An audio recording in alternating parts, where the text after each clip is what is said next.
find out, actually, there are multiple series. There's, the Lyman series, the Balmer series, the Paschen series. What were they doing 100 years ago? They were finding series of lines from elements and measuring them. And we had early ideas of quantum mechanics. First, that there were atoms, and that the atoms had electrons going around a nucleus, and that made for certain quantum states. And when the electron transitions from one quantum state to another, it gives out light of a characteristic time. And you can predict that. It's 1 over an integer squared minus 1 over a different integer squared. That series where the 1 over 1 squared, the 1 over 2 squared, the 1 over 4 squared, those were the various lines. So you had the idea there is atoms, and the idea they're ruled by quantum mechanics, that they're only quantum discrete jumps. That's why you have lines. And that's not the only thing you saw that give you confidence. If you put that hydrogen or other elements like neon or carbon or whatever, you put them in a magnetic field, you find those lines split. So it's called a fine, the fine structure. The lines split, and that's because the electrons are either spin up or spin down, because quantum mechanics tells you they're one. And so if it's spin up, the magnetic field affects it in one way. If it's spin down, the magnetic field affects it in the other way. And you get the splitting that goes on. So you have the core structure and you have the fine structure. And when you look even more deeply, you have what's called a hyperfine structure. That has to do with the relationship between the spin of the nucleus and the spin of the electrons. That's an additional kind of thing. And each of those is order of magnitude different in terms of their structure. And so what we see here, you see the neon lines, but you can see other elements, calcium and carbon, are quite commonly seen in spectra from stars or from big gas clouds. So you see all these elements are out there, you see their individual atoms, you see their behavior is quantized. So this is the beginning of the slippery slope to you getting to the no-cloning theorem. Okay? We're going to say atoms make up almost everything, except in cosmology, where they only make up less than 5%.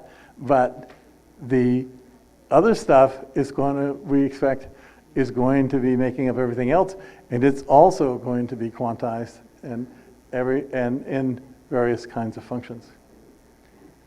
So here is a gas cloud. One that I know well is Orion, and you can measure and you can see the lines from it, and you can see the lines are not perfectly thin as they were with the gas tube in the lab. That's because the gas clouds have the molecules banging into each other, or they have turbulent motion in the gas clouds so that you get some broadening of the lines. But basically you could identify the lines and identify how fast it's moving away from us. That Orion Nebula is in our own galaxy, so it's just the relative motion inside of the galaxy. But you can go to a further away galaxy. This is General Galaxy Catalog, number 12,915, right? And you see the line. It's on a big background shoulder, but you see lines sticking up, and you find several lines and you can identify them, and you see that they're moved to the red. That is, they're moved to longer wavelengths. Their wavelengths have been stretched, or they're moving away from us, and we see that. And you go a little further. This is a smaller galaxy, that's because it's further away. Sometimes there are smaller galaxies because they're smaller, but here this is a fairly regular sized galaxy and it's just further away. And you can see the line is moved further to the right. And here's another one that's even further away, and you can see it's moved further to the right. And here's one that's even further away. It's just a speck. If you don't have a great telescope like Hubble or JWST, you don't see that. But you can see it's moved into the near infrared. It's moved so far. And here's another one that's even further away. You have to look at different lines, but you can see the same thing. This is from the infrared telescope survey, because you're looking into the infrared. And here on the left is Hubble's original data. One solid line has to do with individual galaxies, and the other one with clusters of galaxies, because galaxies come in clusters. And on the right, it's just about where we are today, right? So you will notice there's the low Z measurements, there's the Sloan Digital Sky Survey measurements, there's the extended Sloan survey, and the Hubble Telescope Deep Survey, and now there's getting to be the JWST, the James Webb Space Telescope. If you look out, this goes from very nearby out to a redshift of 1. That is to where the wavelength is twice as long as it is for the nearby galaxies, right? That's also way back in time in the history of the expansion of the universe. And look how tightly it fits. Now, it's not in real life a perfectly straight line because now the axes are slightly labeled because they're a correction for the things that, because if you move like that, you move where the peak of the star is. For a given star, it has a certain peak depending on its temperature, and if you move that star further away and moving faster away or redshifted more, it'll actually affect it. So there are corrections for that. There are also corrections for the fact that the universe is speeding up its acceleration now, but it was slowing down. There's a number of corrections that are made, but if you use that standard model, you get this straight line, you subtract that straight line from the data, and you get the bottom part. You can see the residuals, that there's no systematic bias with the distance, right? So this is some progress that we have made in my lifetime, because it wasn't much further than that when I first was born, right?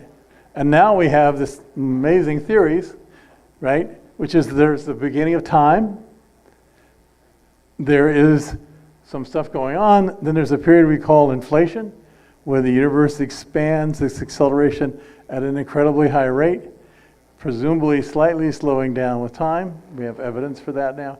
And then making a transition, a phase transition, the way ice turns into water or something, and going into the universe, which is slowing down quite a lot. That's the universe in which we can form stars and galaxies and make the interesting things in the world. And then the universe started accelerating up again.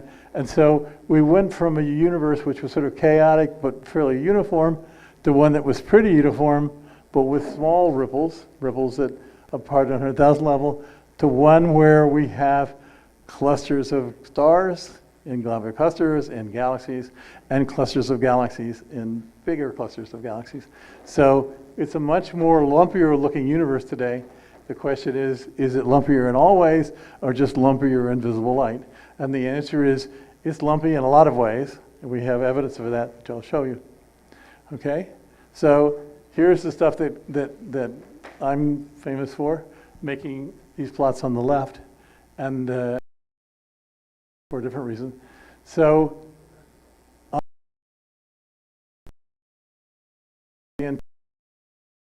versus the wavelength, or the intensity of light versus the frequency of the radiation coming from the universe as a whole.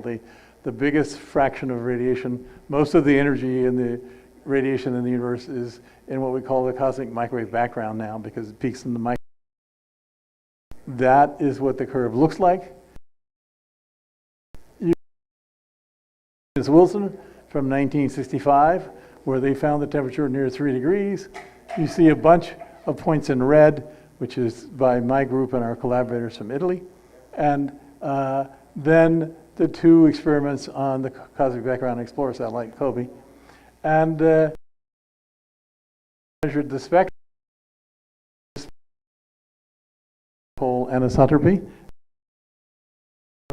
And the bottom set of things were the plots that I made when we made the announcement. We actually kept taking data for another 2.5 years from that first announcement. But the first top picture shows you what the universe would look like if you had eyes that could see in the microwave. It looks incredibly uniform.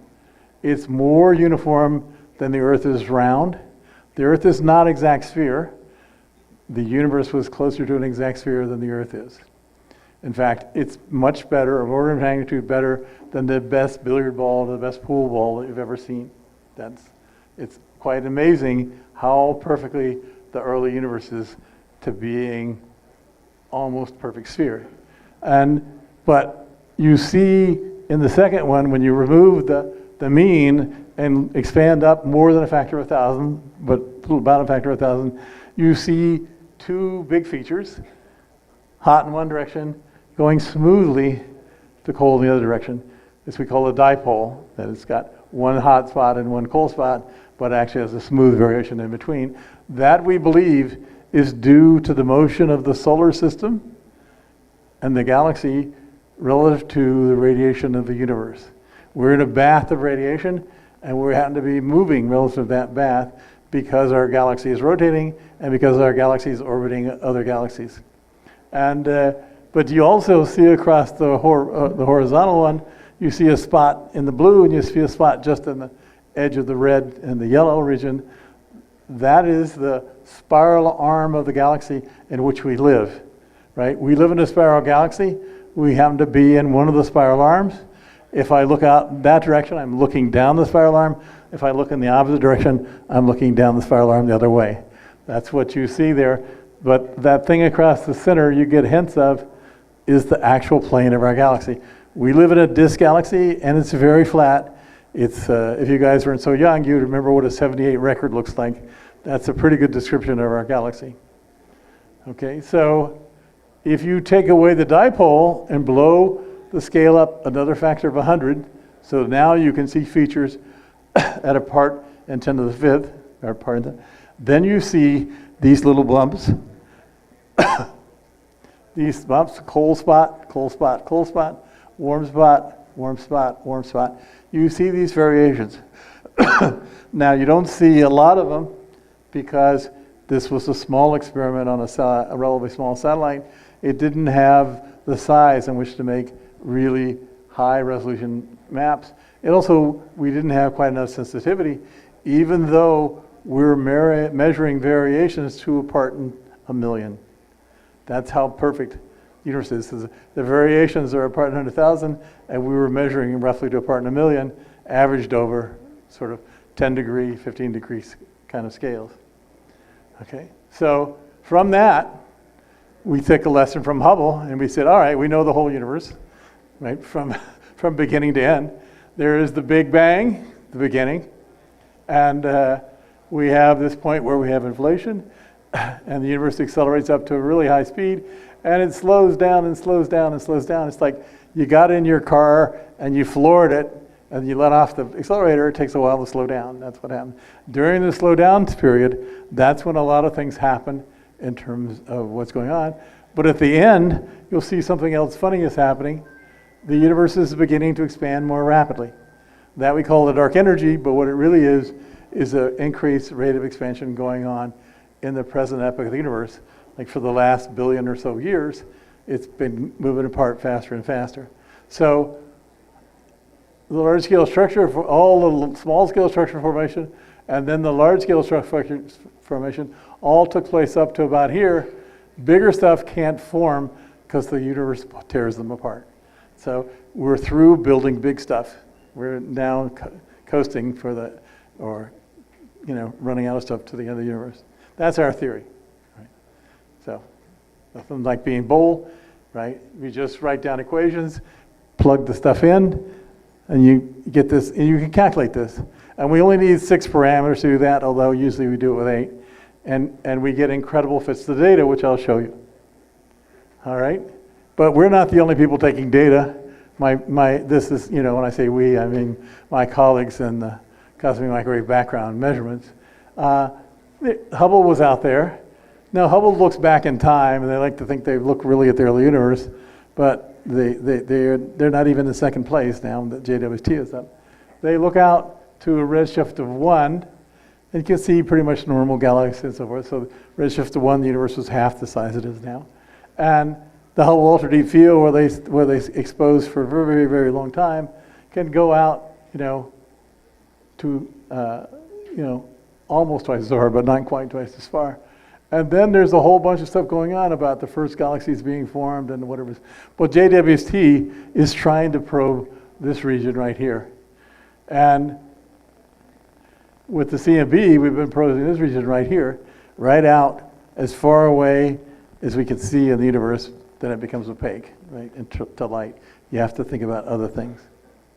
Okay, so now we can take the data and we make a plot of what's the fraction of the critical density is in mass, and what's the fraction in dark energy or cosmological constant. They all turn out to give roughly the same answer to first order. And you can see the cosmic microwave background says we lie along this line. Here's a flat universe. We theorists have a prejudice that the universe is flat. Much easier, it's like Christopher Columbus would never start out in this universe because it's going to fall off the edge, but there won't be any edge because it goes on forever. And then you can look at the supernova that say, yes, the universe is accelerating, and therefore it must lie along this axis. And then you can look at what are called baryon acoustic oscillations. I'll mention a little bit briefly. But the fact is, the light is so powerful in the early universe, it just drives the electrons around, and that drags the protons and helium nuclei with it. So there are oscillations caused by the photon pressure and the baryons being loading, gravitational loading, so it's like a spring, and you get acoustic oscillations. And that tells you the answer is somewhere around, 35-40% in matter, and around 70% in, well, not 70, sorry, 65% in dark energy, right? And the baryons are only a tiny fraction, because I'll show you, well, maybe I won't, I don't know if I have time, that it doesn't, the baryons can't be more than a few percent. That the dark matter has to be something besides the ordinary matter which we're made out of. And the ordinary matter which this room is made out of, everything in the stage, they're just not, they're not what the universe is made out of. And then you can do the same thing here using the supernova, the CMB, this is slightly newer data, and I forgot which one this one is. Should have a line on it.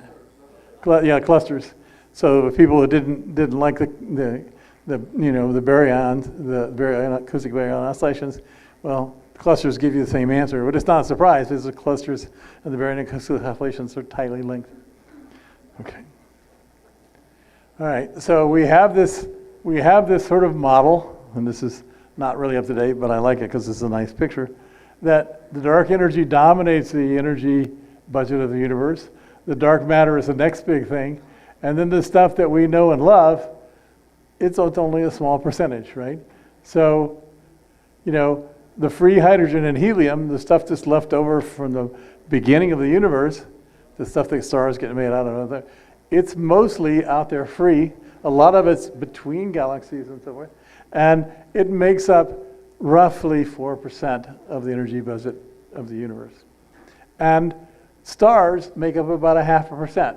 The things that astronomers look out at and love and see, because light comes from them and they can see it in their telescope, they make up 0.5% of the energy budget of the universe. And then you can look, there are people who wanted to have neutrinos, so they're maybe 1/3% or less. It's a little hard to say. We're still trying to determine the neutrino mass exactly. And the heavy elements, the stuff that's in this room, to astronomers, heavy elements are anything heavier than hydrogen and helium, right? The stuff that's in this room, it makes up less than 3 parts in 10,000 of the total energy budget of the universe. We like it. It's pretty. It's nice to have, and it's what I'm made out of. It's good, but it's not we're not the center of the universe.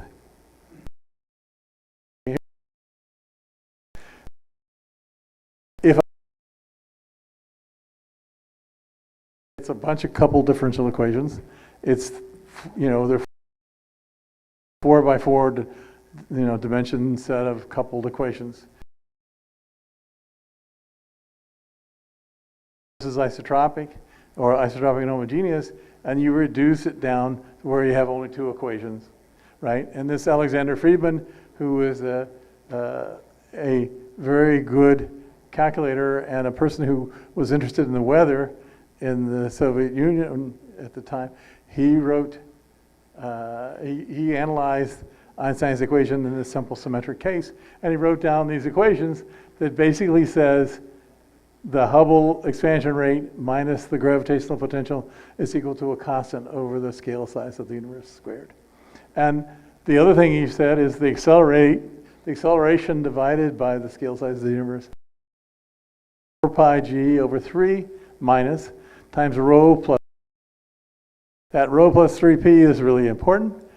We always decelerating because there's the energy density out there. But if there's any kind of pressure, this is negative pressure, you can switch the sign of the signal, and instead of slowing down, you can be accelerating the universe.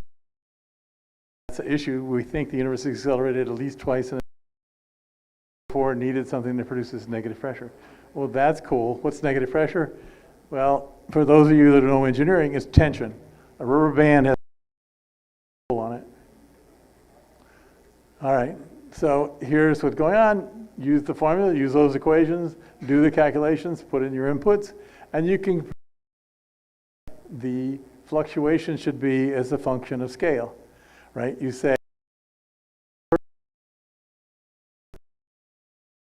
change, and the first order, we're saying it's been pretty flat, so it's almost a flat distribution. Fluid nature of the early universe, and so there is a flat here where you're almost seeing the primordial fluctuations, and then there are the acoustic peaks from the baryon acoustic oscillations. That is, if you drop a small perturbation, even a 10 to the minus 5 perturbation, that perturbation will be driven apart by photon pressure, and then its own gravity will pull it back and forth, and you'll get oscillations. And there'll be the first harmonic, second harmonic, third, and so forth. And it turns out, depending on whether this is just dark matter or dark matter plus baryon, the ratio of the heights of these peaks vary, and therefore you can fit to them and see what's going on. So with Kobe, my team and I, we were measuring stuff in this range. And then we came along with the WMAP satellite, and we're measuring stuff in this range, plus some over here to tie it all together. So there's the Kobe measurement. Here's the next generation satellite. Notice the same structures are there, but now there's more detail. The warm spots, still the warm spots, and so forth. And then more recently, we came along with what's called a Planck satellite, named after Max Planck, whose curve the CMB data fits so beautifully. I mean, incredibly beautifully, so much so that you can show the universe has only 3 large spatial dimensions, because if it had fractal dimensions, the power spectrum would have a different fraction for the exponent. So it wouldn't be the nu squared, e to the h nu minus kt everything. So here's the same thing again, but now with much more angular resolution and some more sensitivity. So the dark spots, you can see the dark spot, but you can see some small spot. So what you're seeing is there are perturbations on every scale. Because they're so tiny, you're in the linear regime, so they're all independent of each other, and you just can sum them up. You can treat them all individually, just sum them up for the plot, but in order to look at it, you can look at the power spectrum, and you can look out here, and so with Planck, and now with ground-based things, we're moving all the way down out there. So we're doing the same thing the spectroscopy people did when they were looking at the universe. We're seeing the series of lines, and we can start identifying the elements, and we can see what various things going on. Unfortunately, they're not as narrow lines, so we have to do a little more interpretation. Okay, so here's some actual data, up-to-date data. Douglas Scott and I just finished our every 2-year review, and it should have been out on the web already today. It's actually published in the journal already, but for some reason it's being held up by the archive. And here again, you can see that curve that I was showing you before, the perturbations, now in units that are microkelvin squared, so 10 to the minus 6 squared times 10 to the 3, so because it's part in 100,000 or something. And you can see the flat area. You can see the first peak, the second peak, the third peak, the fourth peak, the fifth peak, the sixth peak, the seventh, eighth, if you're generous. All right, this is starting to be spectroscopy. Same thing as seeing the first lines of the elements, right? But you can also look at the polarization of the cosmic microwave background, right? Any of you have gone out on sunny days know that you can get Polaroid sunglasses, and the light reflected from water is slightly polarized, the light reflected from the hood of your car is slightly polarized. So if you have the polarized sunglasses dressed the right way, you can do that. Well, the same thing is true. What that has to do is with the effect of the anisotropy in the early universe scattering off of the ionized medium that exists there, and you get a net resultant polarization, and that is at the few percent And you can just do simple calculations and show what it has to be, a few percent. So if you've measured this curve and fit your model to this, you can then predict what this one should look like. So that curve is not a fit to the data. That curve, well, it may be in this particular plot that we fitted both together, but you don't need it. I believe this is one where we didn't fit it together. That's just a prediction of what it should be, and that's what people are measuring. Okay, so that's a pretty good start. And from that, you can go back to your original model and put all that data in, and you can solve for all the 6 parameters you need to describe the whole universe, right? That's not so bad, 6 parameters. If you go to the store and buy this suit, they measure 6, they measure your inseam, they measure your waist, they measure, right? They only measure a few things, and they cut to a template based on the theoretical model of humans, right? And in morphology. And this is a better fit than you get from your suit. Your suit has to allow for the fact that you breathe and that you eat and you sit down to a big, nice lunch and have a lot of great food here in Sinaloa, and you need your pants to be bigger. It's your suit, your clothes don't fit as well as this model fits. So we're making progress, right? And you can even see those baryon acoustic oscillations in the material itself. So here is the power spectrum measured the way astronomers do as opposed to the way physicists do. So there's an extra factor of K. But the red is from the microwave background, and the blue is from measuring the distribution of galaxies. So if you have a perturbation and the light pressure drives it out, you'll get an outer ring of baryons, an outer sphere of baryons, and then much of those baryons are dragged back to be on the dark matter, but some are left behind and attract some dark matter. And so you have extra spheres of galaxies from the part that's residual that didn't go back, but was dense enough to form galaxies right there. So you can see that. You can see that in these wiggles. And they're not very big, but they're there, right? So we're starting to see what I would call the fine structure, but you'll see we see even more, right, in terms of what's going on. And the Sloan Digital Sky Survey made these distributions. We have now more surveys going on. I'll mention the one that Jorge and Axel are involved in, our Mexican colleagues. Mexico is a big participant in this experiment called the Dark Energy Sky Instrumentation Survey.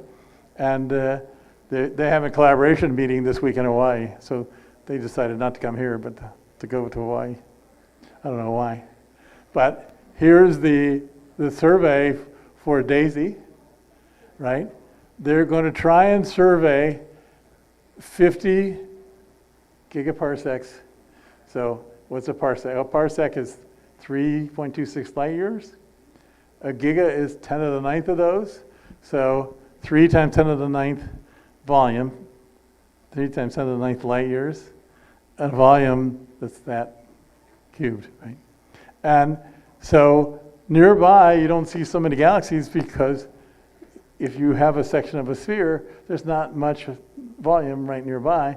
But as you get further out, you get more and more samples, and you do more and more surveys, but also the time spent to make spectra of these things is expensive. You don't want to spend too much on all the nearby stuff.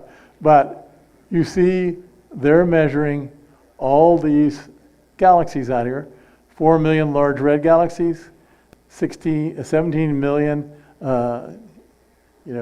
sort of extra luminous bright galaxies, and 2.4 million quasi-stellar objects. These are called quasi-stellar objects because they look like stars, but they're much brighter and they're much further away. And you notice in front of each quasi-stellar object, there is a line with dots on it. What that is if you have a really bright source and you have some gas and dust and material that haven't fallen in to create a galaxy yet, you could still detect them being there by seeing them in absorption. So what these lines are the absorption lines of the light from the quasars. There's 2.4 million of them, right? And the survey is a little over half done now, right? Where the collaboration meeting is going on to talk about, who's manning the shifts or whatever it is, but also about writing in the papers that's starting to go on. So I showed you on the bottom over here, here's time, here's the number of galaxies surveyed. You know, this is Moore's law.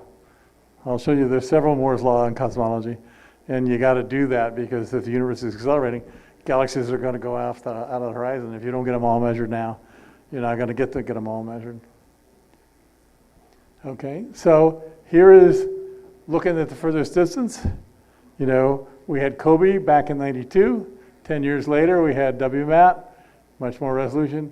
Another 10 years later, we had Planck. And now we have a bunch of ground-based observatories.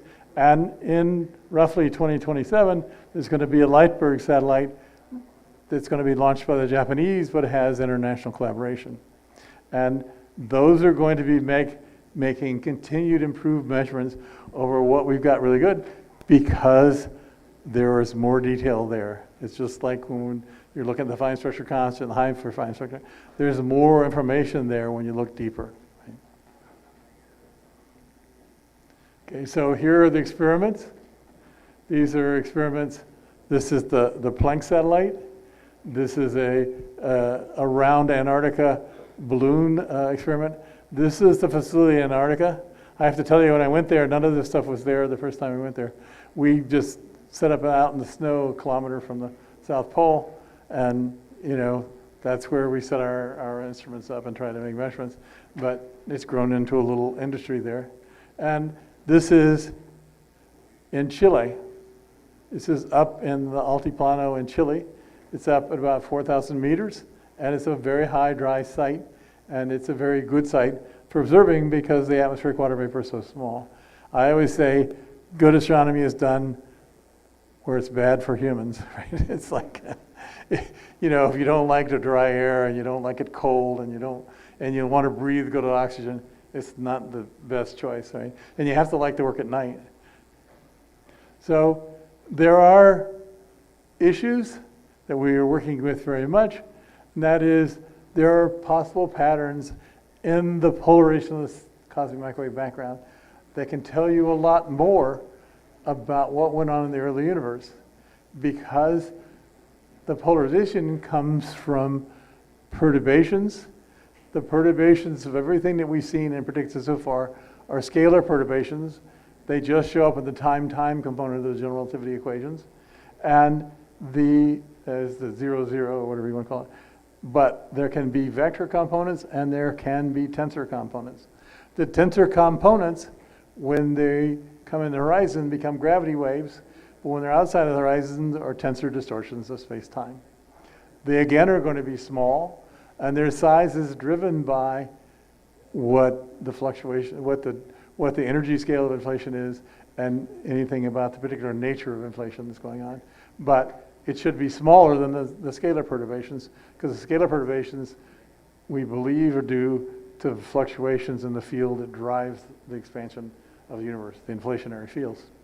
And so we're looking for polarization patterns that are either got a mode that looks like this, there's a derivative of a scalar potential, I mean, that's technical, but, or there's something that's a curl of some kind of vector potential. So there's a huge difference between these two. One of them, just density perturbations, is a scalar perturbation field, and the gradient of that can give you this kind of stuff. But to get the vector perturbations, you need, to tensor perturbations, you need to have a vector field. So it's very much like the electric field comes from this to charge, or the magnetic field, which comes from a current, which is a direction and in magnitude, right? It's a vector, right? And it's a vector potential. So the perturbation, when it turns into a gravity wave, looks like that thing. It always crashes my other computer, but somehow this one likes it. So people are trying to measure the E mode polarization and the V mode polarization because they tell you what kind of distortions there were in space-time when the universe was made. Well, that seems like fun. But there's another thing that goes on, that the gravitations of waves from the early universe will come to the present. Right? They propagate through space as waves, and they will come into the present, and they will see, you'll show up in other things with sensors you can dial. So some of you may have heard there are something that I proposed to do 25 years ago, use the fact that we know there are some very groups of pulsars out there that you can observe, and they're spinning relatively rapidly, and you can observe them, and you can look and see what's going on. If a gravity wave passes by, their relative distance changes, and you could look for gravity waves in this thing. And as some of you may know, the pulsar timing array people have claimed to see gravity wave residual, that is the sort of the background sea of gravity waves left over from black holes merging and from the early universe. There we start to need to know the spectrum, so they need to take data for more years. But they already have like 8 years worth of data, and so you would like to get about 20 years worth of data to be able to do these kind of fits. Because what's the scale of these things? Well, these guys have oscillations that are on the scales of tens of years. All right, so here is the curve that Douglas Scott and I made, and our paper should already be on the archive, but somehow I haven't seen it yet. And here's the curve that we make where we look at the stuff from the scalar perturbations on the left side over here. So the the correspondence between the temperature and the E mode, and they're 90 degrees out, so the red ones are when they're out and the others when they're positive. And then the prediction for the BB caused by the fact the cosmic microwave background's lensed. It's lensed, and because it's lensed, it changes the angle of approach, which changes the E mode pattern into a B mode pattern. So these are things you can predict and you can look for. And on the other side is the tensor mode, what will come from the perturbation of space and time itself. And you'll see this kind of distribution, the TT, the TE, and the BB due to the tensor modes. And there are the data. You can see this side, it fits. The primary signal, the fine signal, and eventually the hyperfine signal will show up there. In our new, I'm going to show, this is the part where JAXA is supposed to be, there's the light breaks on it. This is the new plot. We had to reduce this side by a factor of 10, right? If you go back and look backwards, you see here, we had this guy way up at this level. Now, we've got it down another order of magnitude. That's because the measurements are starting to cut us down. That is, the universe is more perfect in terms of space-time than we thought it would be, even though the scalar field is creating the perturbations at the 10 to minus 5 level. So we're making progress, right? And so there's another thing that we have made progress on fairly recently, and that is, here's the average of the mass between us and the beginning of the universe. The light's coming from the cosmic microwave background. If you really understand what those signals should look like, you will see them lensed, gravitational lensed by the intervening mass, and then you can deconstruct that and figure out what the masses are because you think you know what the beginning of the universe is, right? So there's a certain ego and boldness there, but it seems to be coming out pretty right. And that's an actual map of the mass that things are coming through. And you can see the kind of scale. It's the kind of scale where it's on the order of 1 to 2 degrees across that you have coherence, and it's very small in terms of the total effect, because the amount of material that's actually in the dark, very dark matter and so forth, it's less than 30% of the total energy density of the universe. Most of the universe is still open and flat. And so here's another Moore's law over here. This is the year. This is the effective sensitivity of cosmic microwave background steps. So look at that. This is log plot, and this is linear. So that's Moore's law for you, just like the number of galaxies being surveyed, just like microprocessor, how fast microprocessors are working. Also, how well the cosmic microwave downtown detectors are behaving, how much more sensitive we can get. So, unfortunately, the bureaucrats have now taken over, so they call stuff that's happening next stage 4 kinds of experiments. That's actually slowed things down a lot because then they hold a bunch of reviews and so forth. We were making progress at about double the rate we are now in previous years, but because the bureaucracy has gotten involved in it, because scale experiments have gotten bigger, the things, it's coming through. So the generation CMBS4, there's predictions about when it's supposed to happen and what's going to go on. Of course, the reviews and the COVID have slowed things down, but it's still moving forward at a pretty high rate. And people are doing that because the sensitivity is going to be improving, the number of detectors is going to be improving, the number of things you can do, like how many neutrinos there are, how, what the sum of the neutrino masses is, what the details are about the dark matter.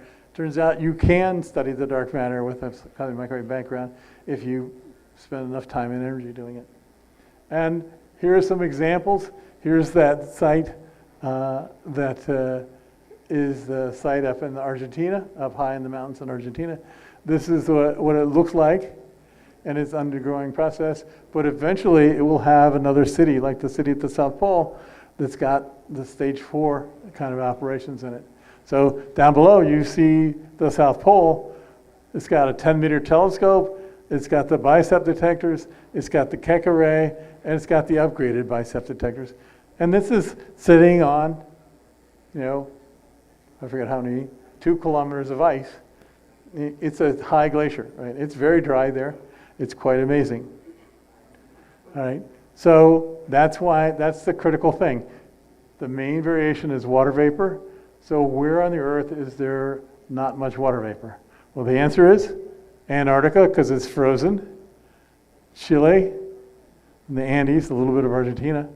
That's a place. That's why those 2 things are there. There's another place here in Tibet, in the rain shadow of the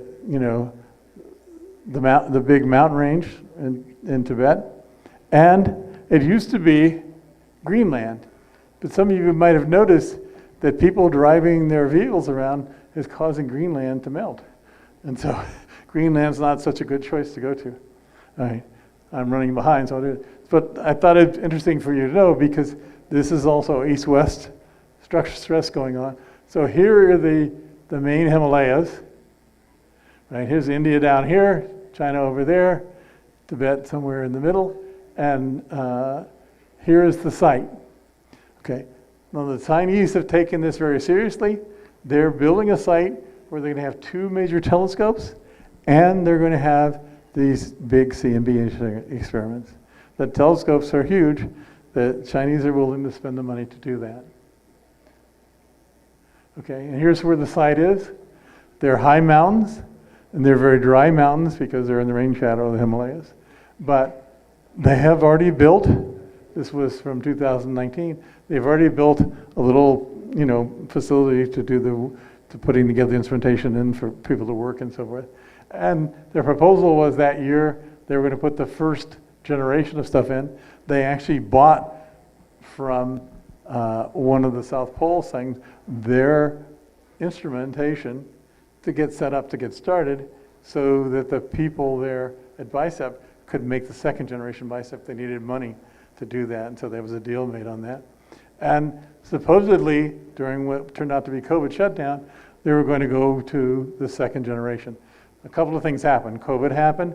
Also, the tension between East and West, and the U.S. put a lot of pressure on the people who were building instrumentation for them in the United States not to provide that instrumentation to them. So they've been trying to build stuff of their own because it's not impossible to build, but it's going on. So just before the COVID shutdown, here's the crew at the, at the LA site, and you can see the Himalayas in the background, right? They're not as dry in mountains. You can see snow on them, right? Now, when climate change comes, it's going to get drier. So we'll see. All right. And why does this matter? Well, from the South Pole, you can see up to about here. If you stretch it, You have to swing around and look at it. If you go in the Atacama Desert, you can see from here down to here some overlap, so at least you can mash it together. But if you had ALI CPT, it can see down fairly far and up fairly north. You need a Greenland to get the rest of it, but you can see it. But you need to see more of the sky because we believe the universe is pretty much dominated by quantum fluctuations. And because of that, the more samples you have, the better result you get. All right. So here's from Planck, from Planck, this is a dust map. And so it turned out that the BICEP people have picked pretty good parts of the sky, but not perfect. And you want to be looking in these kind of windows and these kind of windows in order to have the lowest background from dust from our own galaxy, right? And our own galaxy is really a problem, right? You're not going to take good data in this region because you're looking down to incredibly low levels. We're talking nanokelvins, right? I mean, this is what you don't have in cryogenic labs. You don't have nanokelvin. You're lucky to get to millikelvin, right? And so it's just really quite an achievement. Okay, so and here's the sort of the sketches for the JAXA mission, the Lightbird mission, and they have some fairly impressive rockets. The Japanese don't know how to advertise their thing. You know, they did a nice mission around the moon, and you have probably never heard of it, and so forth. But again, it's the same thing. They have a pretty big rocket, 4.5 meters, same size as what was the Shuttle Bay, and you're going to put a satellite in there which looks very much like the original Kobe satellite with 2 sets of detectors, low frequency and high frequency, and then all the stuff to be able to cool it down by radiation and not letting stuff from the sun and the earth and any other nearby object from doing it. And so this is nominally 2027. I think COVID has probably pushed it back a year or two. I'm not sure what's happening on that. All right. In the meantime, we have these new windows open, but they say too much, right? There's a new kid on the block called gravity waves. These gravity waves have been there a long time, but they're finally being detected by detectors on the ground and by the pulsar timing array, and they can provide some information on these kind of objects. And they do a lot of great things. And something that I did not believe, I gave a talk at the Lindau on where did all the elements come from, and I said I gave a couple slides on, there are people that say that neutron star collisions produce a lot of the hell elements. Well, that means there have to be more than 1 million in our own galaxy. Well, apparently there have been. Yes, and so either that or they got everything wrong. But anyway, we'll see. But this is for the Day of the Dead, right? Here's a plot of the masses in the stellar graveyard that you can detect by these gravity waves. And down at the bottom are, electronically detected neutron stars. And I can't quite see it here, but in blue there and sort of slightly other colors, there are some that have been detected by gravity waves. But there are a lot of black holes, and you can see where the black holes are in terms of mass and how they go up. And this is actually quite impressive. Right now, the gravity wave detectors are on, and they're detecting at least 1 gravity wave event per week, sometimes more than that. So statistics are starting to build up. Some interesting thing, I told my colleagues that we've written a couple papers about it, we got to get in and start analyzing it. Everybody said we can't do it. So I got a paper I have to finish by the end of the year that I'm going to try and go back and look through the data and see what we can see about these guys, because it's hard to believe that these guys are real, right? So my colleagues and I proposed, and my colleagues went along with me, and that these are actually gravitationally lensed gravity waves, and they look bigger and heavier than they are because they were magnified, right? So anyway, we'll see. And so here's the hot new kid on the block, at least for now. This is the James Webb Space Telescope, and this is big. It's about 6 times as big as Hubble, right? So if you had a person standing there, they would be about this tall. This is all the sun shield with all the radiators to the side to get the heat away. And this is the telescope, and it had to unfold. It had to go out inside the thing that was about 4 or 5 meters, you know, more than, well, it's 4.5 meters, but it's about 5 meters because you had room to not travel around, and then unfold and assemble itself in space and be aligned to optical kind of quality. But it needs to be, so it should be more sensitive than Hubble by a factor of 5 or 6 at the same wavelength, but it's also designed to work at longer wavelengths, and so it's lambda over d, so it's twice the wavelength, you get half the resolution but it's still 5 or 6 times better than Hubble times divided by 2. And so a lot of stuff is going on, and I have, unfortunately they keep releasing the data like crazy to everybody, so you guys can analyze it too, but I have a poor grad student and postdoc who I'm trying to train to do it right, and there are people rushing their papers out too fast, and so I'm complaining about it. But here's an example, right? There's the Hubble picture of this piece of sky, and the JWST picture of a piece of sky. And there are handy arrows to guide your eye that show you galaxies that you can see in JWST and you can't see with Hubble. Now, this is an ad for JWST, but it's also an actual benefit of JWST. We can now see further than at Hubble level deep field. We can see galaxies even earlier. And one of the surprises we're seeing, there seem to be too many early galaxies. Not a lot. Now, that they don't ruin the Big Bang Theory. What they do is they ruin the theory of galaxy formation, that people aren't getting galaxy formation right. And so how are we doing our experiment? Okay, here is the basic concepts of gravitational lensing. You've got a distant galaxy. You've got a cluster of galaxies that have galaxies in it, and then a big halo of dark matter. And the light that comes from the distant galaxy is bent by the central masses, the dark matter plus the photons.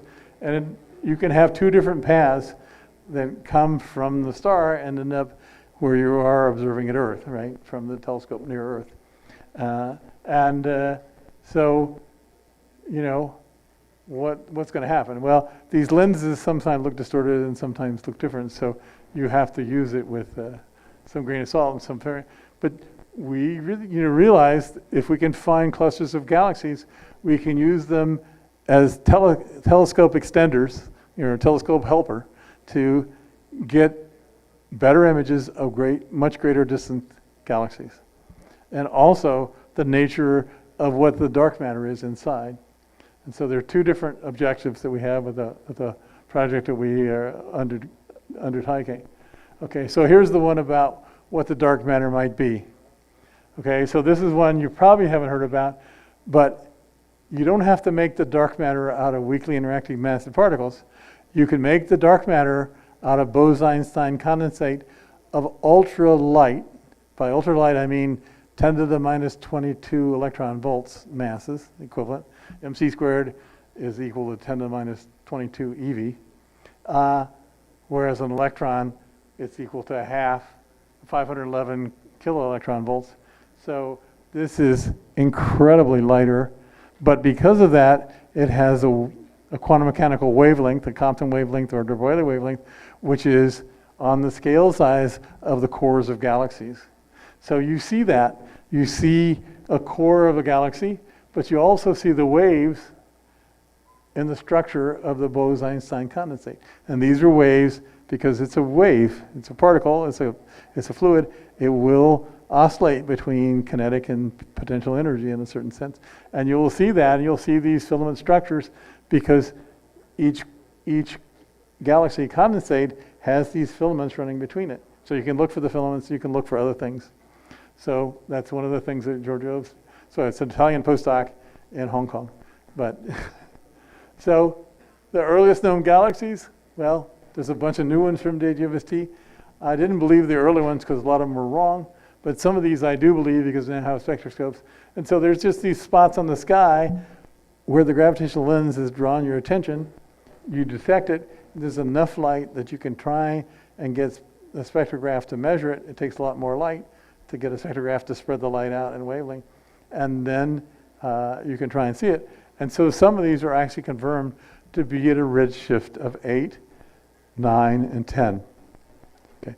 that means when the universe was 10 times smaller than it is now, and then it means more than 10 times younger than it is now, right? It's really early in the universe. And some of these galaxies have some advanced elements in them, right? And some of them look more folded up and more compressed than they should be, according to just making them from scratch. And so we'll see. Now, the other thing that JWST can do is they can measure the spectra from planets that go, I'm running out of time. I want to give the quiz. You're trying to save the students. Okay. Right. You can look with JWST and do spectra. It takes a little longer, and the detectors aren't quite as good. But you can do that, and if you did it for the Earth, you would get this kind of a curve. But you can do it for other planets, and you can look to see what's going on in the atmosphere. And so now you've got to figure out what's the sign of volcanic activity on the thing, or what's the sign of biological activity on a planet. So that's coming, and it'll be coming soon, and half the papers will be wrong. Because there's no filter on the system, and people who think they've got stuff can publish just as well as people who are checking it really carefully. Okay, so we got a universe. It's pretty interesting. And we're starting to know a hell of a lot about it. And you got to know physics to really appreciate what we know about it. There's a lot of nice pictures, but it's an amazing picture that how everything fits together, and you can calculate it. And I always told my students, it's not science if you can't calculate it. Now we can calculate it, right? Now the question is, are we missing some ingredients or something else? But we're not missing a lot. Okay, and we got a bright future. As long as the world doesn't implode immediately, we've got a bunch of instruments up and a bunch of instruments coming up that are going to be adding to their data sets. And this is not all of them. This is a lot of the thing we're going to see. But you see Lightbird and CMBS4 down here in the bottom. They got pushed back. They would have been here, but somehow bureaucracy and COVID have slowed them down quite a lot. All right, I pushed the wrong one. Okay, so here's the part that Omar says I have to stop for. And this is the part where I give you the quiz and I prove to you that the universe is a quantum computer and that you have to think if you're a simulation or you're real. Okay.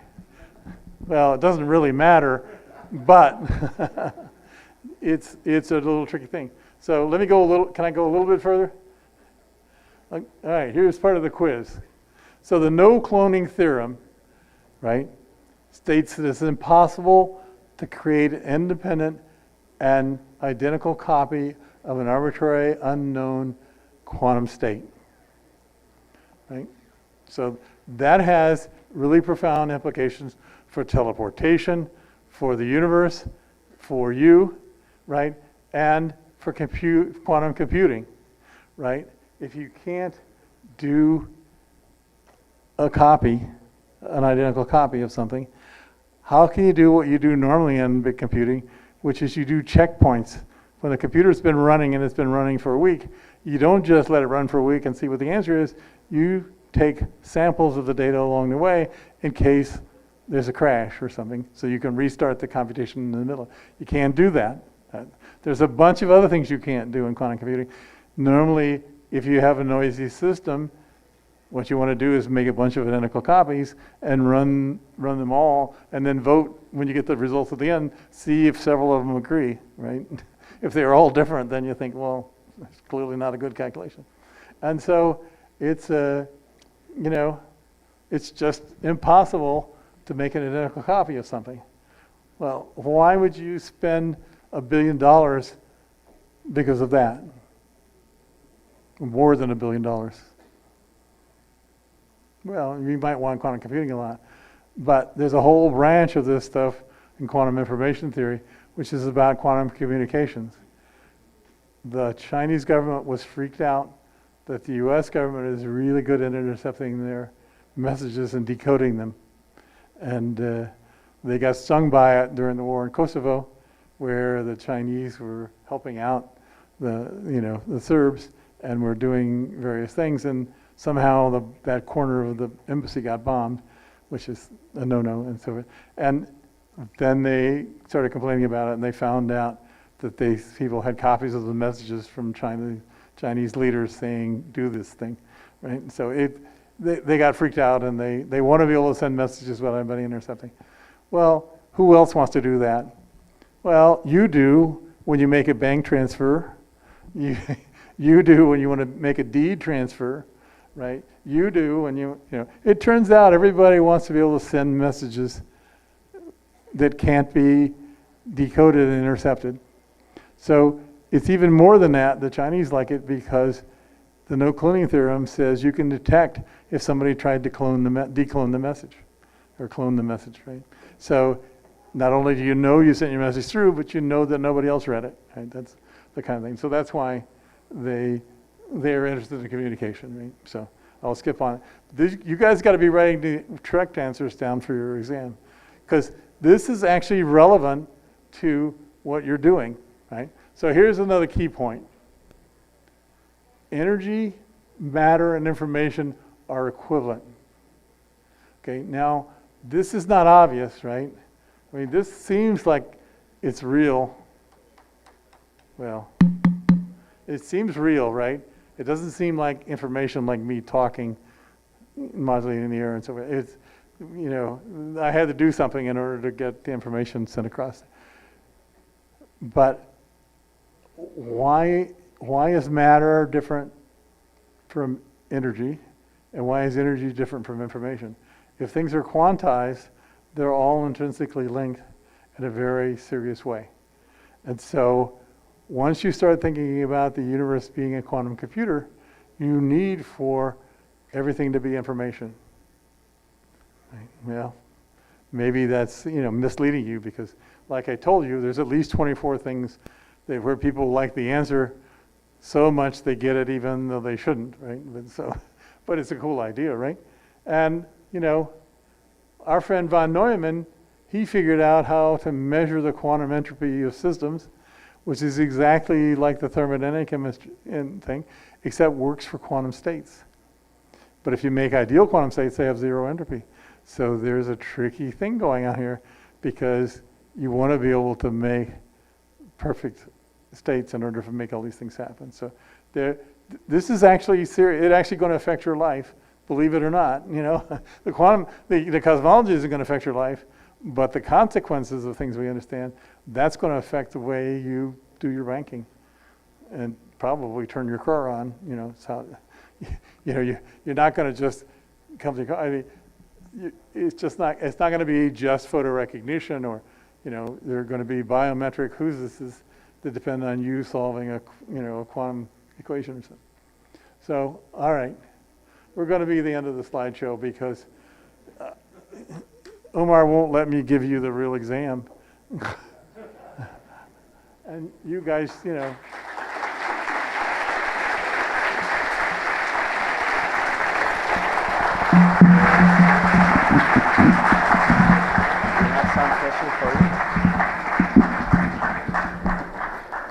Fuerte, fuerte el aplauso para George Smoot. Vamos a iniciar el espacio de preguntas y respuestas. Acá tenemos a un compañero universitario del Centro de Idiomas que nos va a ayudar con las preguntas.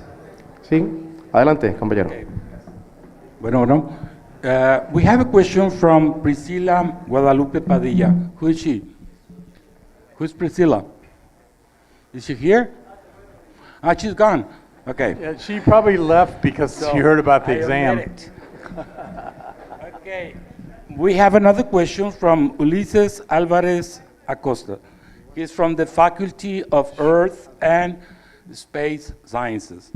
The question is, could be a way that we could observe or get data from the first years of the universe?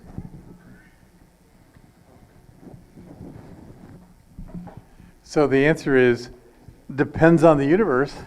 However, those things where we're looking for the B mode polarization, that is something that would come from a fraction of a second of the universe. So depends on what information you want. With light, you can only see back to the last scattering surface, which is about 400,000 years after the Big Bang. But if you're willing to go with neutrinos, you can see further back. If you're willing to go with gravity waves, you can see further back. If you're willing to go with polarization of the gravity waves, you can see even further back. So the answer is, what information do you want? Some of it we can actually reach. In principle, it might cost us a lot of money, but in principle, we can reach it. Okay, thank you. We have another question from Julio Alejandro Araujo, also from the Faculty of Earth and Space Sciences. He says, for an object to expand, it needs a space to expand. So the universe, where is it expanding? And if the answer is about, why is existed? I couldn't hear the last two words. Okay, Why does the universe exist? and if the universe, and if the answer is a yes, why is it existing? Well, you say that there is a universe, and if you say, well, it has to be a universe, why is it doesn't exist at all? Okay, so this is the question about when you do science really carefully, a question like this, you have to define all your terms really well. You think, I know some science, I know Newton, F equals ma, right?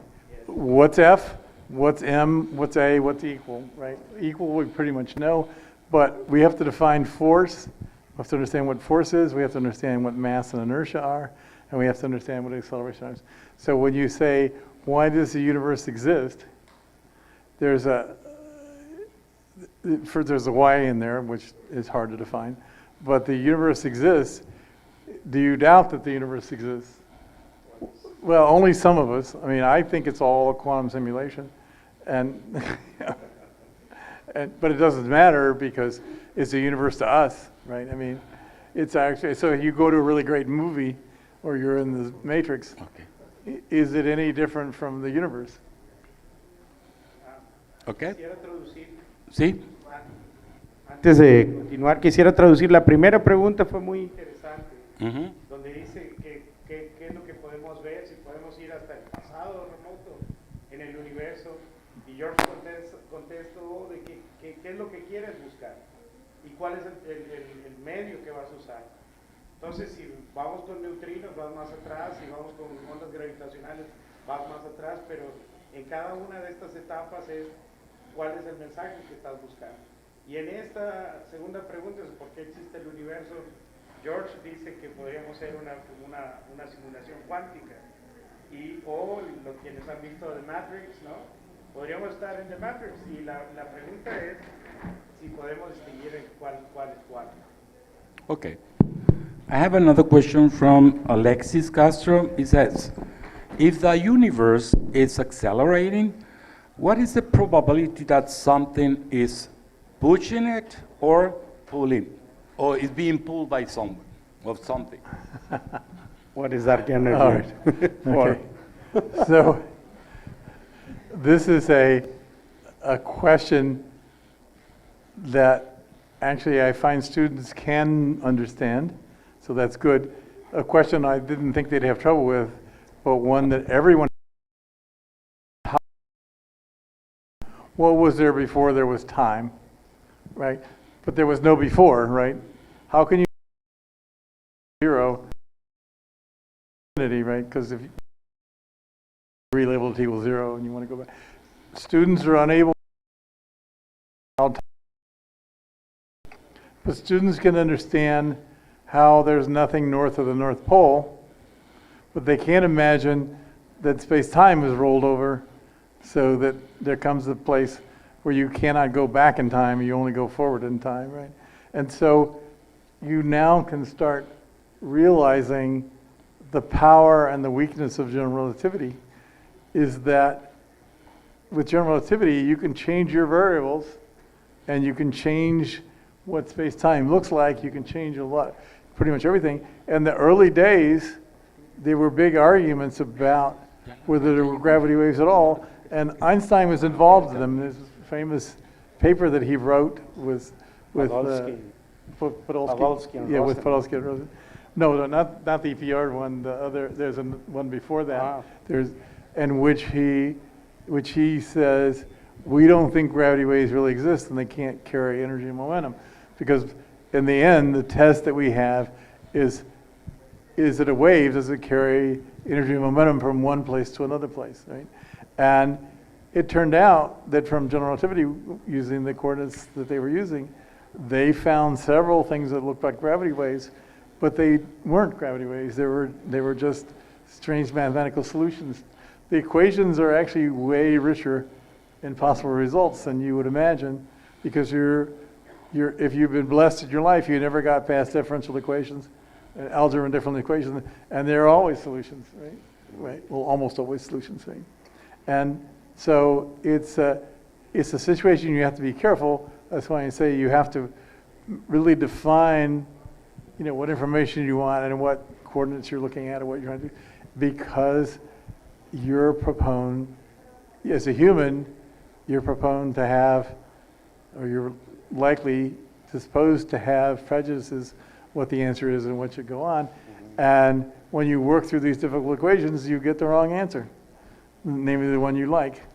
And that happens over and over again, that humans get the answer they like as opposed to the answer they would get if they were thinking carefully and clearly. Okay, may I continue? Yes, with the next question? Go ahead, please. You Okay, have it. this is, could exist a limit for the expansion of the universe? That means if in any time, any moment in time, the universe will stop expanding. Well, the people running the simulation could turn the computer on.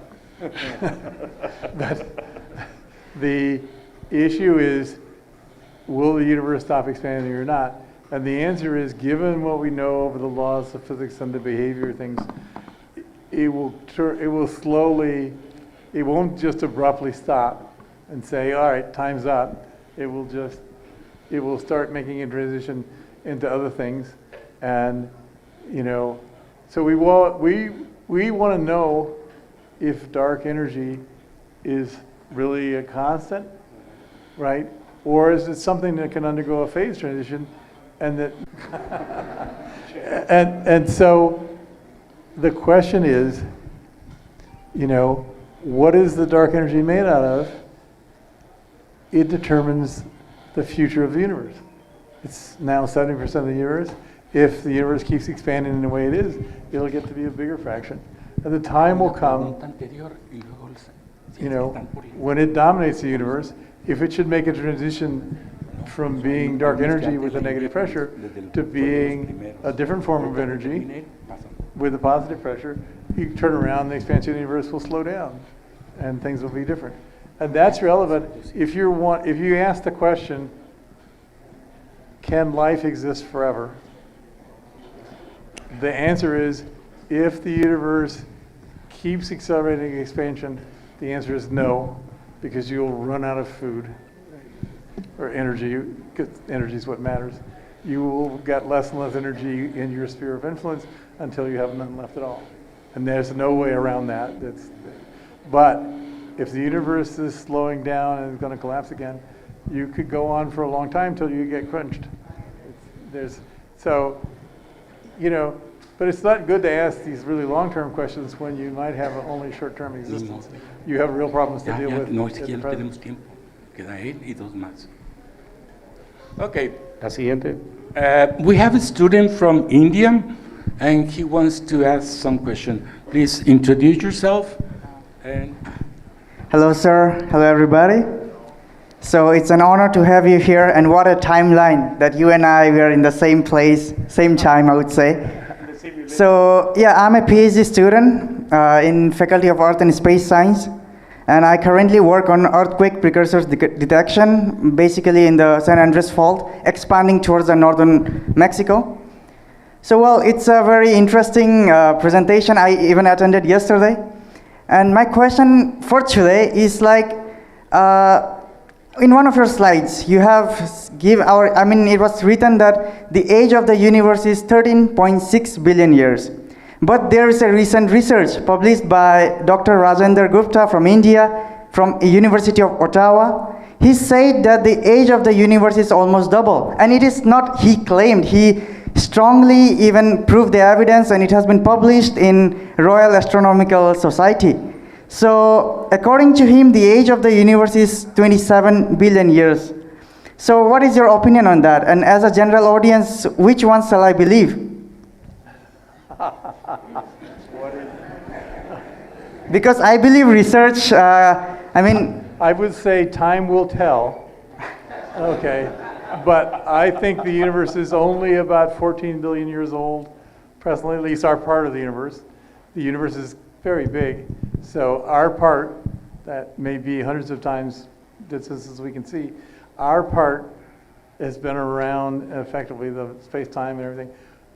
A great fraction of that, there may have been a little bit came in, has been around just about 14 billion years, and it will be around probably at least 100 billion years. And then we'll see what happens. It's not to say there aren't other places in the universe which are inaccessible to us and will probably remain inaccessible to us indefinitely in the future, that are even older. You can imagine universes in which, they're like vines with watermelons growing on it. Every now and then a watermelon grows, and you happen to live in the middle of a watermelon, you're a little bug, so you only see red watermelon meat around you, and you think that's the universe, right? But there's a whole vine and a whole bunch of other watermelons, and so it could be very complicated. We don't know. As a scientist, we often try models that are both very simple and that we can calculate. And so I gave to my poor students a problem which I will give to all you students now.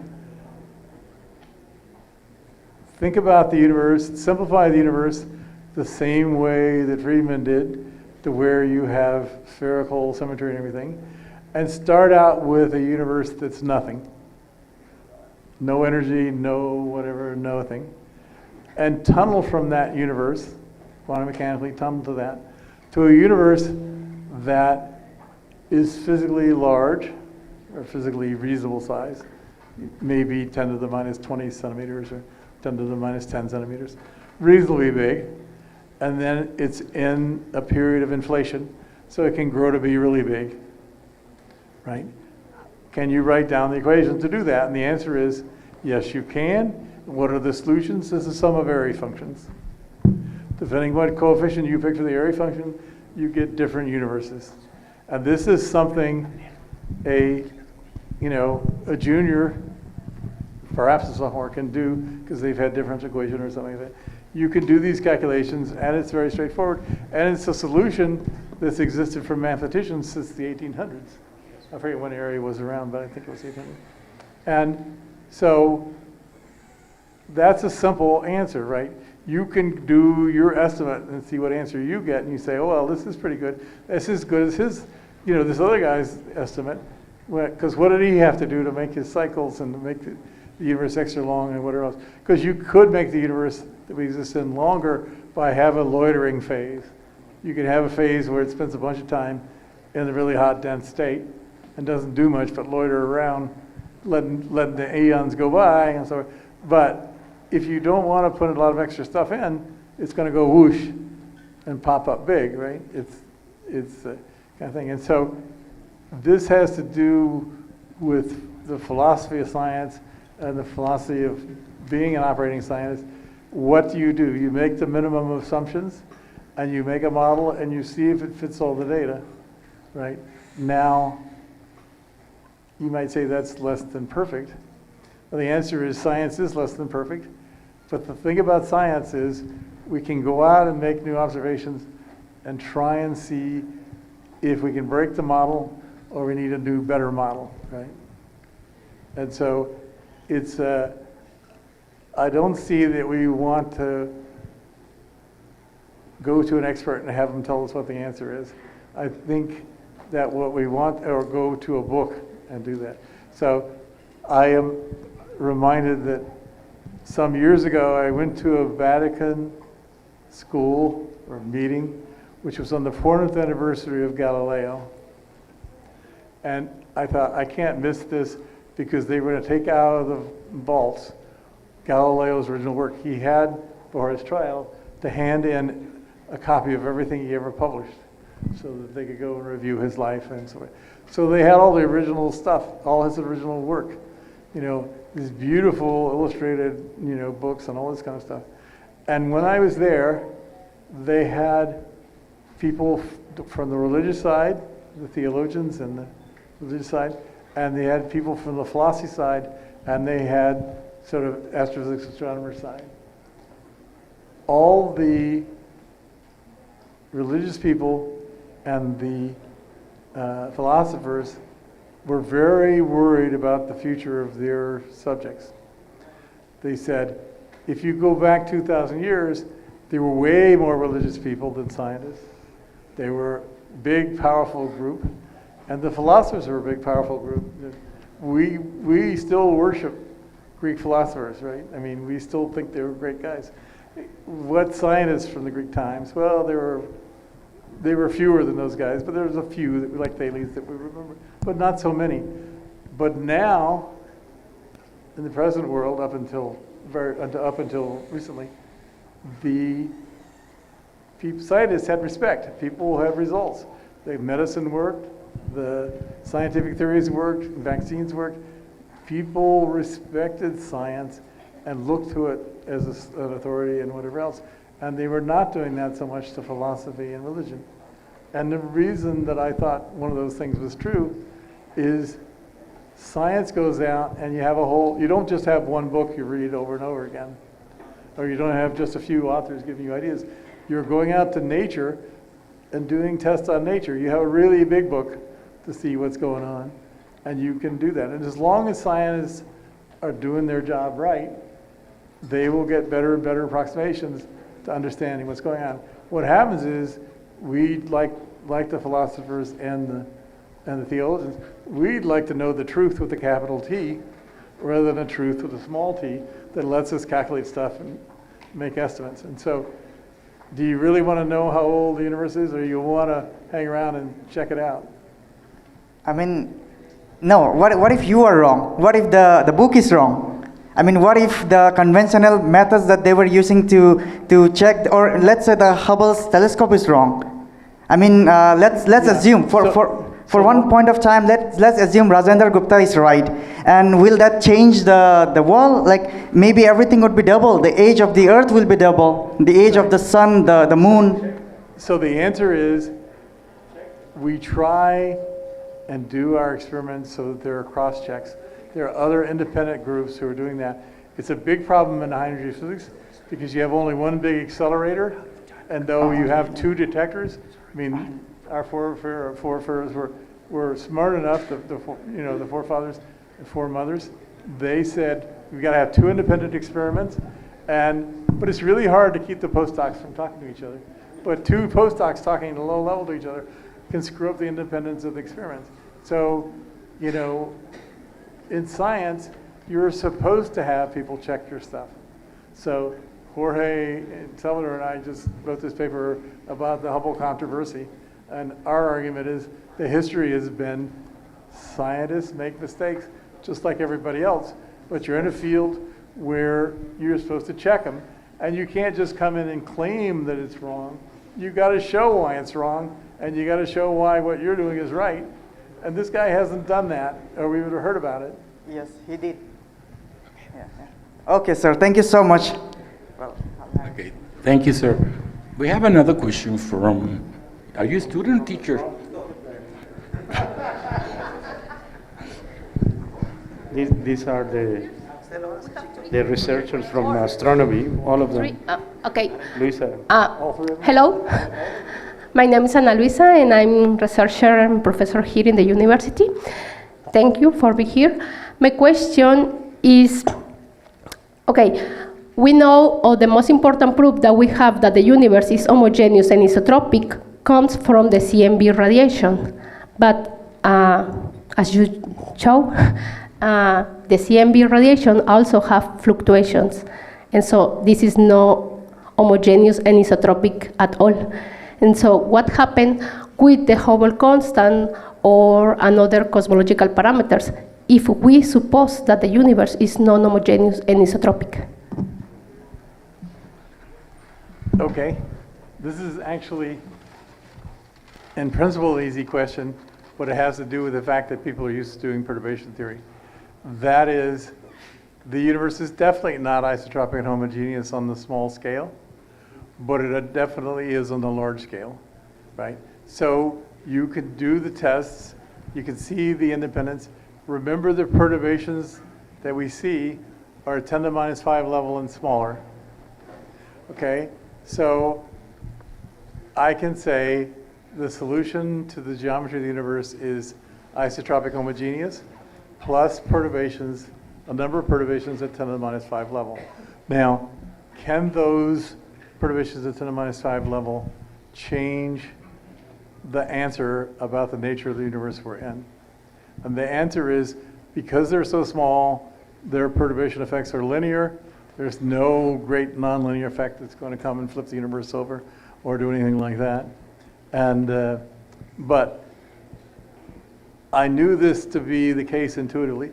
So there is a thing called EGS, Aaron Garris, I forget, it's SOX, I don't know what it is, EGS theorem, that if you have a graduate student who observes the cosmic microwave background forever, yeah, Saxwolf, yeah, the EGS theorem.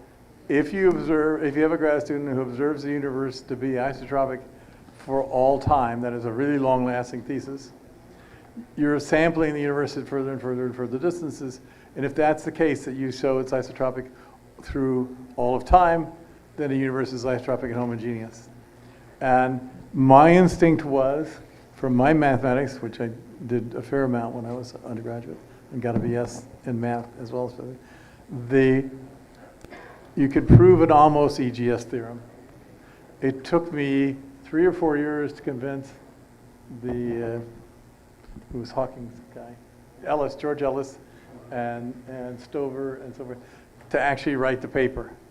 So you can take and write down the situation for what you see, what the scale of the perturbations are, and look to see, can you flip the universe over into being inhomogeneous and non-isotropic? And the answer is not at the couple times 10 to the minus 5 level. You're pretty much stuck back as far as you can see, and you don't have to make your grad student observe forever. It's just enough if she observes for a while, right? And it's even better if you could have 2 grad students that are far apart, and then they can do the observations, and then you actually have overlapping samples of what's going on to prove the homogeneity. So the answer is yes, because you would wonder what people used to do when I was really young starting out. They used to do the Bianchi types of the universe. I don't know if you remember this or not.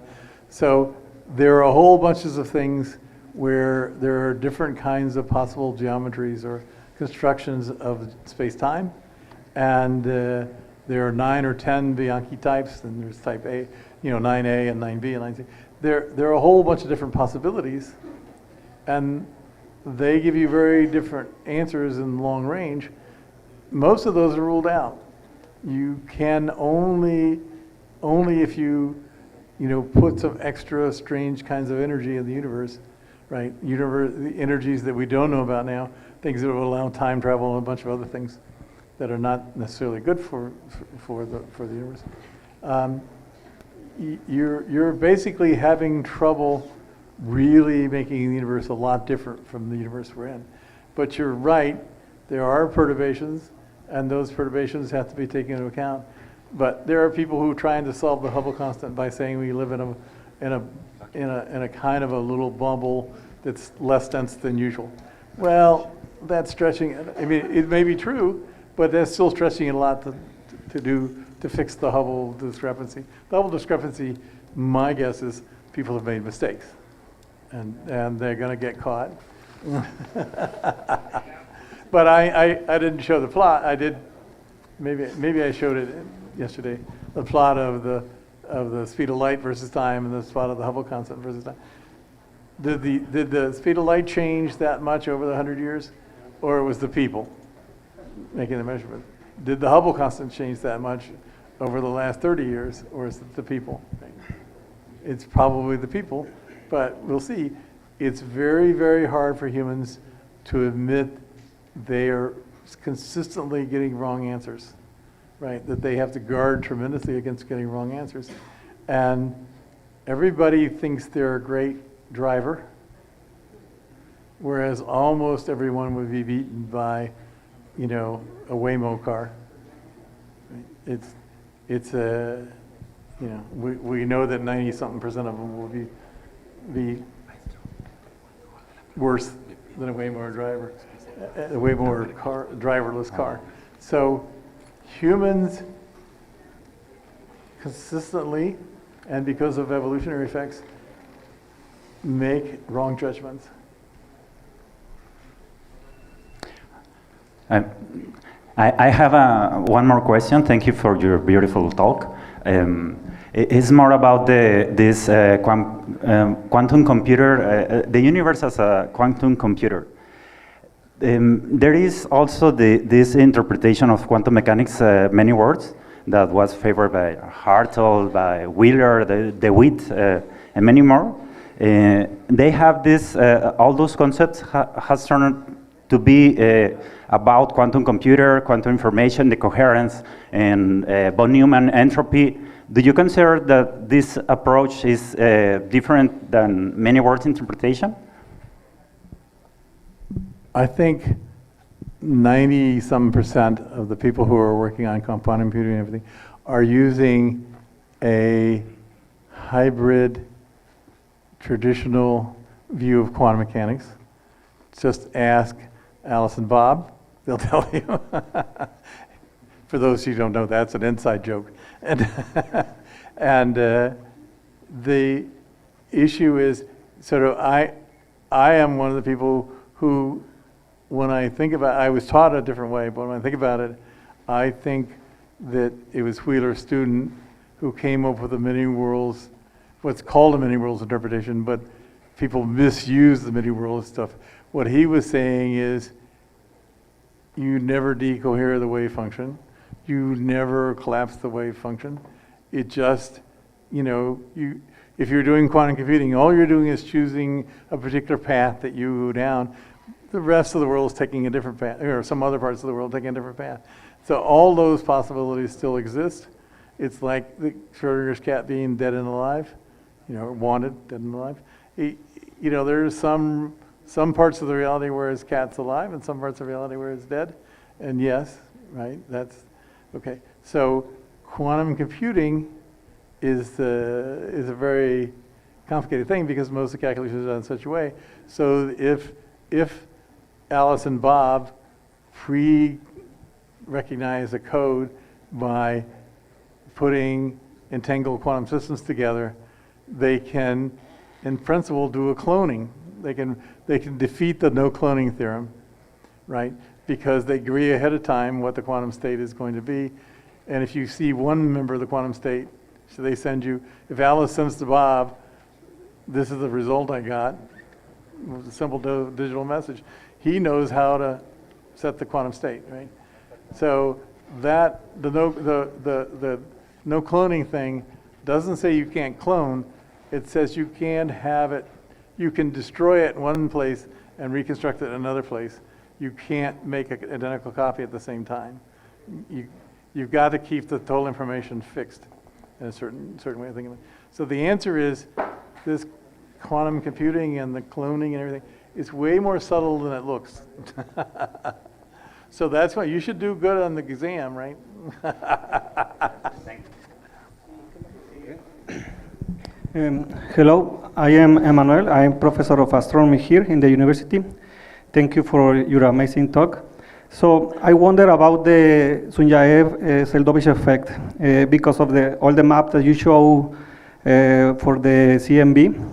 Can we observe this effect on the CMB maps or only in the spectrum of the CMB?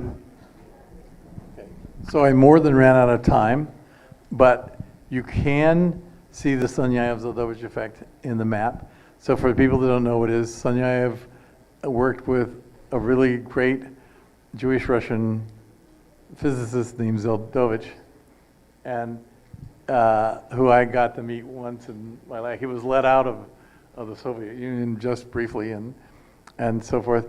And I was shocked because he knew who I was, and I was just a kid. But that's because I had an experimental result, which he was very interested in, so we sort of knew. But the KBG guy came and took him away. But Sunyaev I know quite well, and he spends a lot of his time in the West now because the Soviet Union folded up, and the pay to Russian professors is not so good. And right now, it's not so good to be in Russia at all. They recognize at an early time, thinking about these problems, that if you sent the CMB photons through a galactic cluster, like the lensing cluster that I showed you, the cluster medium is mostly dark matter, but there is a lot of gas in between, but the gas will be very hot because the orbital velocity is in the hundreds of kilometers per second, 200 or 300 kilometers per second. Collisions between gas molecules make them ionize. So there are many FLIR electrons out through the galaxy cluster. So when the photons come through, they have a high probability because the Thomson cross-section or the Compton cross-section is quite large. So they have a high probability of doing it. So for a rich cluster of galaxies, it's on the scale of a 1/10% or even 1% of the photons going through the cluster will be scattered. When they scatter, thermodynamics or statistical mechanics tell you the electrons are hotter than the CMB photons. On average, they will scatter those photons not only in angle, but also to higher energies.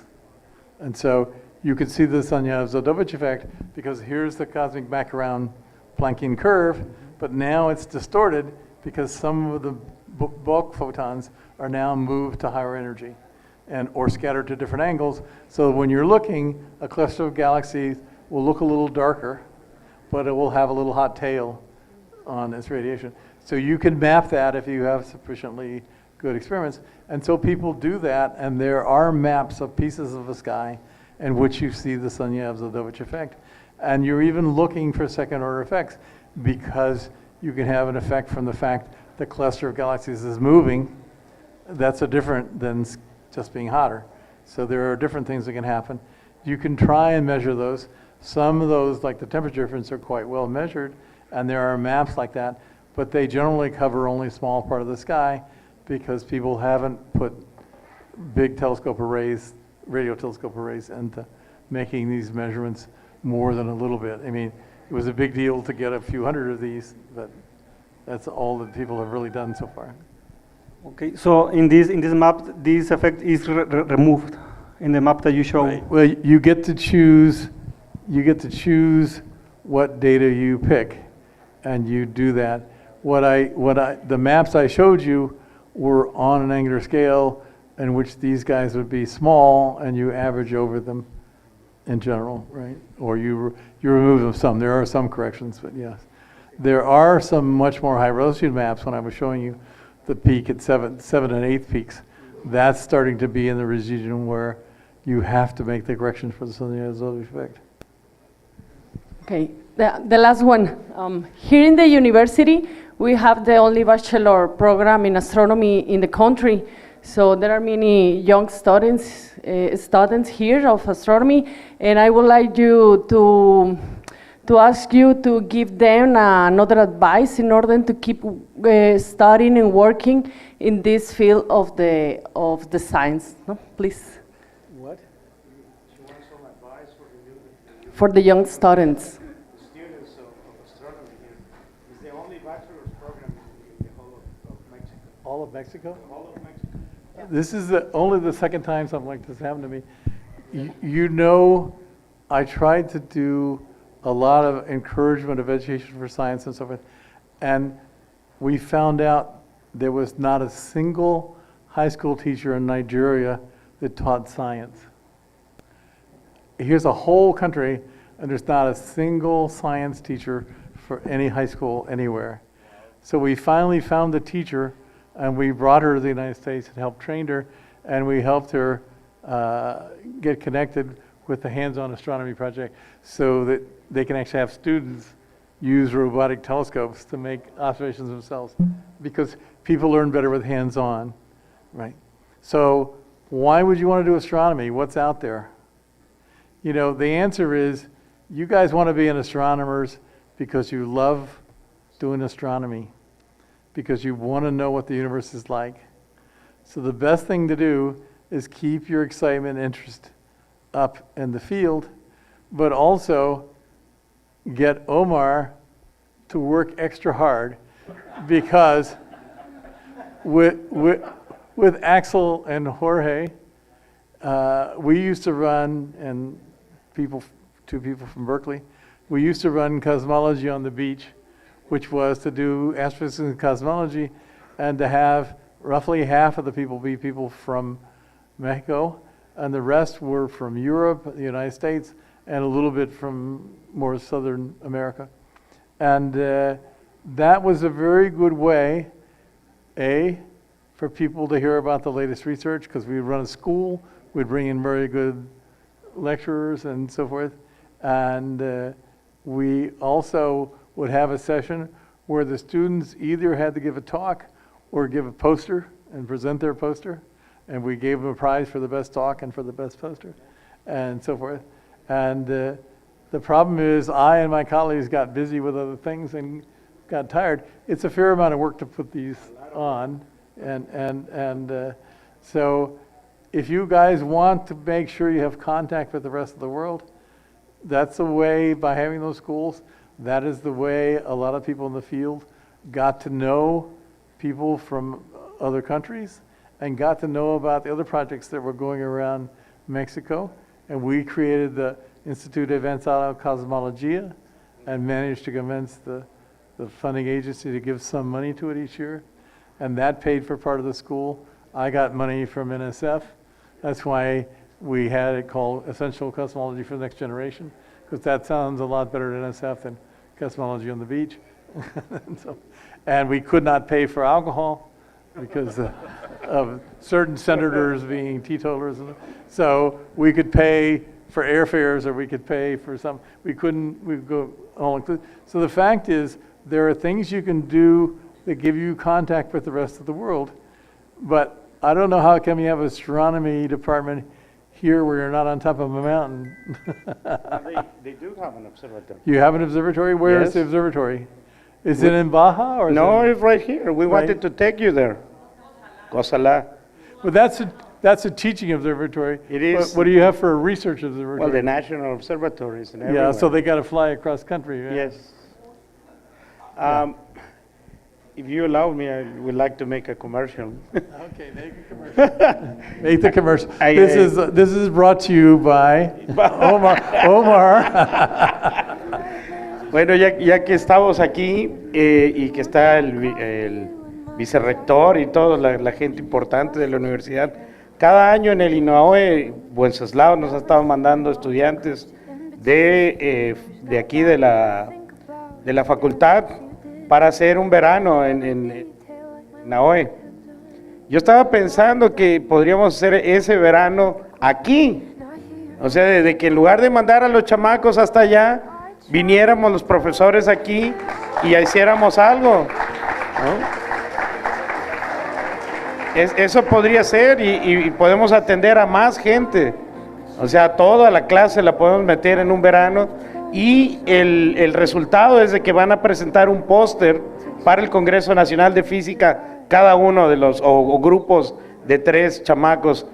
Entonces yo creo que esta es una buena oportunidad, ¿no? Para no nada más traer a un gran investigador y que vean que es de carne y hueso, que es igual, que bromea, igual que todos, pero esto es muy importante. Yo creo que verse, o como lo que hubiéramos dado Janina o cualquiera de nosotros cuando éramos estudiantes locales, ¿no? Como universitarios, que hubiera venido un Nobel en esos tiempos, hubiera sido maravilloso.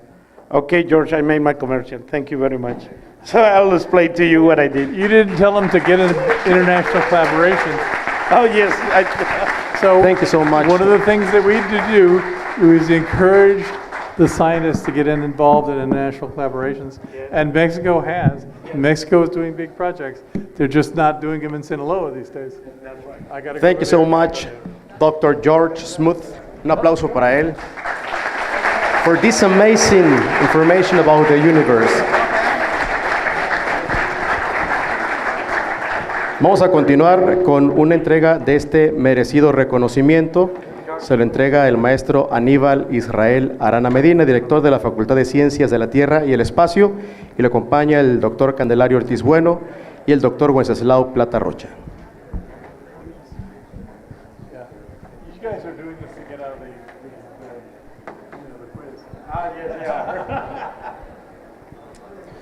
Agradezco la oportunidad que me da la institución de otorgar este reconocimiento al doctor George Smoot, que textualmente leo para todos. La Universidad Autónoma de Sinaloa otorga el presente reconocimiento al doctor George Fitzgerald Smoot, Premio Nobel de Física 2006, por haber compartido la conferencia La cosmología del hoy y del mañana.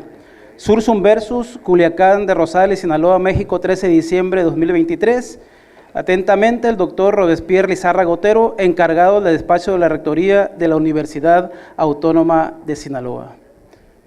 Doctor.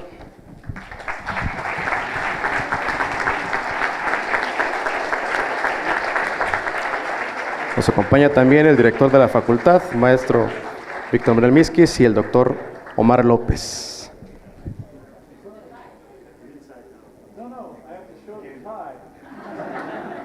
You know what university this tie comes from? Universidad de Sinaloa.